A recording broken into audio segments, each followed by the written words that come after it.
কতটা ব্যথা এবং যন্ত্রণা ভোগ করতে হয়, তুমি কি আপনাকে জান্নাত দেবে? আর বেবাদত পিতামাতার সঙ্গে যদি দুর্ব্যবহার থেকে ওই নামাজ রোজা হজ যাকাত আপনাকে জান্নাতে নিয়ে যেতে পারবে না।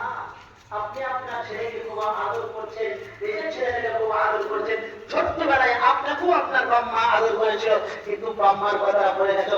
তুমি মনে মনে করছো যে ছেলেটাকে তুমি আদর করে মানুষ করছো সে তোমাকে দেখবে, আর তুমি তোমার বাম্মাকে দেখবে না, তোমার হিসাব ভুল। তোমাকে একটা ওয়াকিয়া বলি, লক্ষ্য করে আমার কথাটা। এক লোক মাঘ মাসের শীতে, কখন আসবো? মাঘ মাসের শীতে নিজের বাপকে বাড়িয়ে বার করে দিচ্ছে। কোথায়? বাড়ির বাইরে বার করে দিচ্ছে। ভক্তরা ঠান্ডায় গ্রামের তৎপর করে কাঁপছে।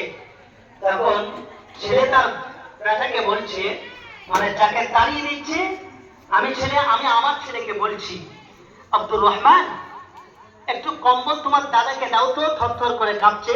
তা আব্দুর রহমান ঘরের ভেতরে যাওয়ার পরে কম্বলটাকে দুটো ভাগ করে মাঝখানে বটি দিয়ে কাঁপছে। তা তখন বাপ ঘরে যাওয়ার পর বলছে, বেটা কম্বলটা কাটছো কেন? বললাম তো কম্বল তোমার দাদাকে দেওয়ার জন্য। ছেলেটা তখন আস্তে করে বলছে, আব্বু আপনি যখন আপনার বাপকে আজকে তাড়িয়ে দিচ্ছেন, এই অর্ধেকটা কম্বল আপনি দিয়ে দেন, আমি যেদিন আপনাকে তাড়িয়ে দেবো বাকি কম্বলটুকু আপনাকে দিব। কথা মনে হয় বুঝাইতে পারলাম না, কথা বুঝতে পারছেন আমার? এজন্য তুমি যদি তোমার মায়ের সঙ্গে দুর্ব্যবহার করো, বাবার সঙ্গে দুর্ব্যবহার করো, তা তুমি প্রস্তুত থেকো তোমার ছেলেও তোমার সঙ্গে দুর্ব্যবহার করবে।